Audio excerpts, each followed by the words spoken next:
This is a lesson in grounding. What is it? Why do we do it? And is there ever a time not to do it? Is there ever a time when it's good to do it? Grounding is a process by which we essentially get in touch with the power that feeds us, the energies that feed us, so that we can be in a place of calm, relaxed, and centered. And we do that because if you are going into the world of mystery, you're going to either do some magic or you're going to practice a psychic skill. You want to do that from a calm place. You want to do that from a place that feeds your energy field. One of the easiest mistakes to make in life when doing psychic work is burning yourself out. And we avoid that by doing a lot of different basic techniques, grounding being the first one and one of the most important ones. So essentially, grounding is bringing yourself back to yourself and connecting with the beings, energies, landscape, people, world around you, including yourself, because you are literally around yourself. And it's easy to forget that. So it's a real basic tool for coming back home. So we start with coming back to ourselves, noticing the place we are, noticing what's below, what's above, if there's anybody else around, and making connections to build relationships. All of the work that we will be doing in my classes will be about making connections and building relationships. Grounding is a way to do that. It's also a way to notice what you don't want to be connected to and what you don't want to be related to. So it's about learning to make offerings to the other beings around, other spaces around, and then also receive the gifts. So giving and receiving is a real important part of grounding. And we have a hard time with that sometimes. So it's a good practice to get into. Sometimes you might be the kind of person who just gives or the kind of person who just receives, and we have to do both. And not doing both allows us to be imbalanced. And grounding is about a way of returning to balance, returning and learning to return to center. It's not about being balanced, it's about returning to balance. It's an activity, it's not a stasis. So we will begin when we do the meditation. I will take you through these steps where we start with self and return to self through noticing breath, noticing that there is being an offering of air being made and you're receiving it.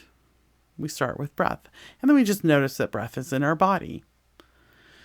Then we go to fire. We notice that the breath allows our body to become hot. It burns the oxygen and our body becomes warm, and that's the fire. We just notice that. We notice that we have blood and that our heart is beating and moving the blood. And all these three things are connected. The blood, which is like the ocean, is moving through our body. We return to self. And then we'll notice that we have a body that is made out of flesh, bones, minerals, and that all of these processes are happening in that body. And that our soul, now we notice that our soul notices all these things, and that is an animation of the being that we are, and that all five of these places, the breath, the heat, the fire, the water, the blood, the earth, the bones, the soul, the animation, all five of these things are happening right now to you. And that's super cool. It's super special. And that's the beginning. That's the easiest way to ground. It's just to notice those things. And that's about being present, becoming present and building that relationship with yourself. So initially, it's about building the relationship with yourself. And we have to do this as a daily practice because it's very distracting to not have a relationship with yourself for any number of reasons. And so as living beings, it's about to go on the big trip of using our psychic skills or working magic or delving into mystery in whatever way. We need to be in a relationship with ourselves because, after all, it's the vessel of self that receives the information about mystery and that actually uses that information. So returning to self. So that's just the very start of it. And for a quick one, you can just do that. Once we connect with self, we can then send our sensory perceptions out to place. And so that's just as simple as noticing where you are. Generally speaking, if you're grounding, you're in a safe place. No harm is coming to you. You're completely safe. Otherwise, you wouldn't have time to ground. So you're grounding. You want to notice that you're safe.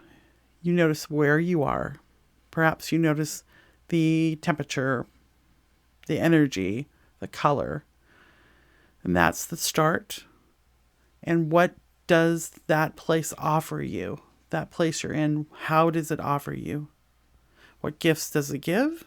And what are you, just by being in the room or the space or the yard or the forest, what are you offering to that place? And a hint, if you are for sure offering carbon dioxide to whatever plants are nearby. So that's just by breathing, you're making an offering. So that's what we notice. Then we want to notice what's below us. That's part of noticing where you are in the place. And so what we know is that we're living beings on planet Earth, and that planet Earth is a orb circling the sun, and that at the heart of it is heat. And that heat is an important part of why there is life on this planet, and that you're that life on the planet. So we will notice that there's heat below and that it's offering us vital life force. It's also, we're a product of that earth. We notice that. So we go all the way to the heart of the earth, and we also are now noticing two things then: the surface of the earth and the heart of the earth. That's what's below. Then we bring our attention back up through our body again, just to get back. Remember, it's hard for us to stay in our bodies. So we got to bring our attention back up to our bodies again. And we do a scan of our bodies and just notice what's going on again, drawing the energy of the earth up. This is an important part of grounding, is that we are allowing the earth itself to feed us. We take that gift in, and it moves through our body and also through the larger part of ourselves, which is what we call traditionally your auric egg, which is the edge of where your heat emanates from you. That's what your auric egg is. So we bring that energy up, and then we notice what's above us. Noticing what's above us is allowing ourselves to understand how teeny tiny we are in the scheme of things, because one of the things you notice is giant orbs very far away. We notice time, because whatever light we're seeing from above, we're seeing from, it's already, happened a long time ago. So we get involved in the grander scheme of things, and this takes us out of our very narrow personal problems and personal life into, and it allows us to expand. And we can draw down that energy of the world above, the stars and the sun and the moon and space itself and black holes, whatever's up there, whatever you're perceiving at the moment. And that energy can come down and feed us as well as inform us. And we mix that. We allow those things to mix that inside of us. And when we do that, we become aware of our consciousness. And this is what's so cool about us human beings, is our consciousness. And this is one of the things that grounding helps us cultivate, is our awareness and our consciousness and our relationship to the bigger world. And through this grounding technique, we are making these connections, and we are building these these relationships, and we're becoming aware of ourselves in a different way through offerings and through gifts. And then we allow that energy to pour out of our body. And from this place, we can begin. This is the place to begin, because now we're connected. We're not just running on our own chi, which in Chinese medicine is your vital life force that you're born with and only lasts for as long as you live. And you can burn it out quickly if you don't receive the gifts from elsewhere that helps us run. Okay. And that's where we can begin the work once we're grounded. So that's a good description of grounding. Now, you may want to go to the next class, which is a trance, in which I will bring you through a very thorough grounding meditation. After you've done that a few times, you may want to go to the third class in the series, in which I will take you on a short grounding meditation that you can learn to do for yourself on a daily basis.